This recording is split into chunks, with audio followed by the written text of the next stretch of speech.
Hello दोस्तों, नमः शिवाय।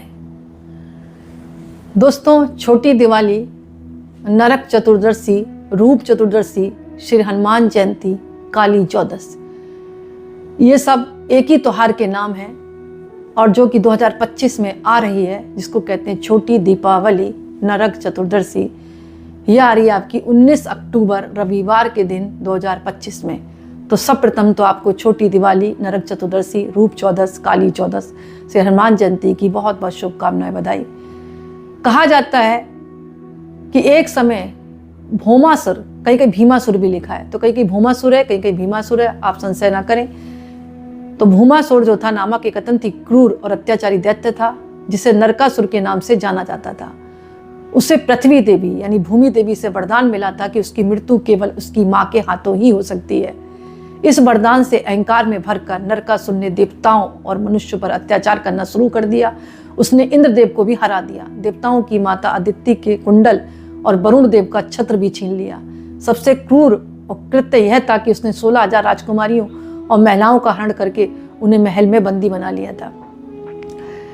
आगे कहा जाता कि देवताओं के कहने पर भगवान कृष्ण ने अपनी पत्नी सत्यभामा के साथ नरकासुर का वध करने के लिए उसके राज्य प्रग ज्योतिषपुर पहुंचे।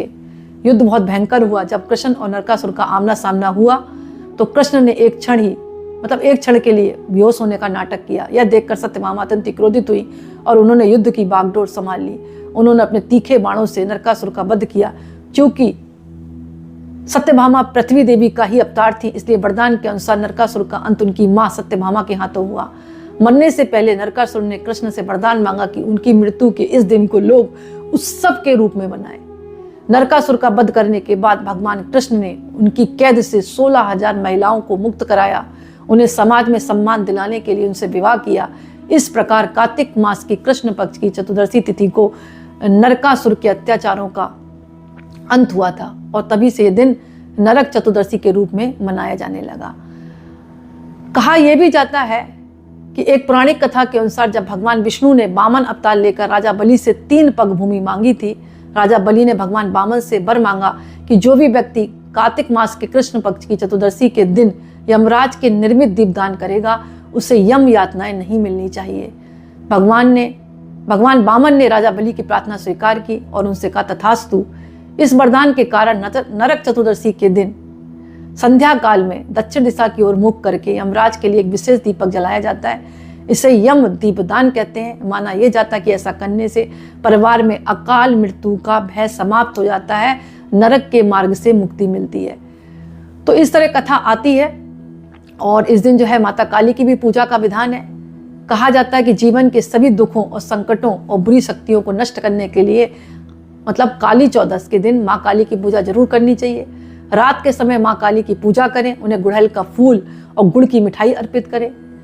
नरक चतुर्दशी के दिन हनुमान जी की भी पूजा का विधान है। हनुमान जी को संकट मोचन कहा जाता है, इसलिए इनकी पूजा करने से सभी तरह के कष्ट मुक्त होते हैं। एक चीज और आती है कि इस दिन वामन देव यानी भगवान विष्णु की भी पूजा का विधान है, क्योंकि राजा बलि को दिए गए वरदान के कारण भगवान वामन की भी पूजा होती है। और साथ ही साथ दीपावली का नाम जुड़ गया, यानी कि छोटी दिवाली।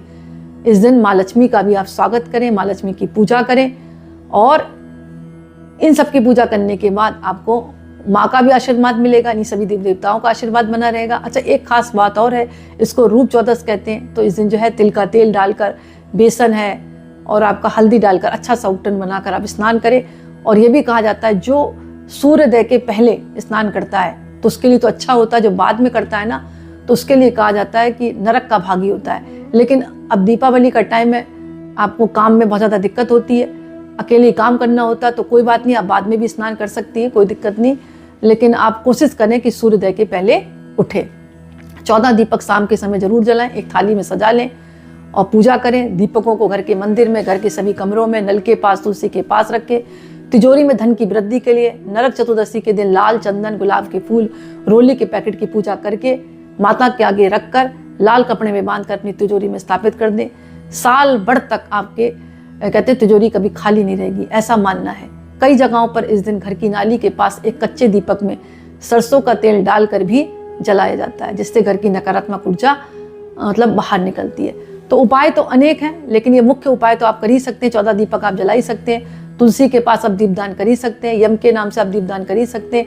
ये कार्य तो आप करें, कृष्ण भगवान की पूजा आप कर ही सकते हैं। इसके अलावा इस दिन जो है आप जो है अपने गुरु के द्वारा कोई मंत्र दिया है उसका जाप करें, क्योंकि माता काली का दिन है। माता के बीज मंत्रों का जाप करें, ओम क्रीम कालकाय नमः, ओम क्रीम कालकाय नमः। और कुछ नहीं आता सब छोड़ो, ओम एम रीम क्लीम चामुंडाय बिच्चे, चलते फिरते उठते बैठते, बस शुद्ध अवस्था होनी चाहिए। मतलब अशुद्ध अवस्था में आपको मंत्र का जाप नहीं करना है। चलते फिरते का मतलब है शुद्ध अवस्था तो होनी चाहिए। तो इस तरह आप मतलब जाप करें माँ का। और नरक चतुर्दशी के दिन एक मिट्टी का चौमुखी दीपक 4 मुख वाला भी आप जला सकते हैं, दक्षिण दिशा की तरफ मुख करके। ये दीपक यमराज के नाम होता है। अच्छा, यहाँ कंफ्यूज ना हो आप, मतलब ये जो दीपदान होता है ना, आप नरक चतुर्दशी वाले दिन भी कर सकते हैं, धन्वंतरी वाले दिन भी कर सकते हैं। दोनों दिन विधान बताया गया संध्या काल में। तो इससे जो है काल मृत्यु का भय नहीं रहता। और दीपक को रखने के बाद एक बात ध्यान रखना, उसको पलट कर नहीं देखना चाहिए, तुरंत नहीं देखना चाहिए। घर के अंदर सदस्यों को बाहर आकर उन्हें देखना नहीं चाहिए। एक बार जला दिया तो थोड़ी देर जलने दे, बाद में देखें। क्योंकि दीपावली आप आएंगे, कैसे बाहर नहीं जाएंगे आप, लेकिन तुरंत जलाने के बाद ना देखें, ऐसा विधान बताया गया है। तो इस तरह आप पूजा करें, आपको माँ का आशीर्वाद मिलेगा, भगवान कृष्ण का आशीर्वाद मिलेगा।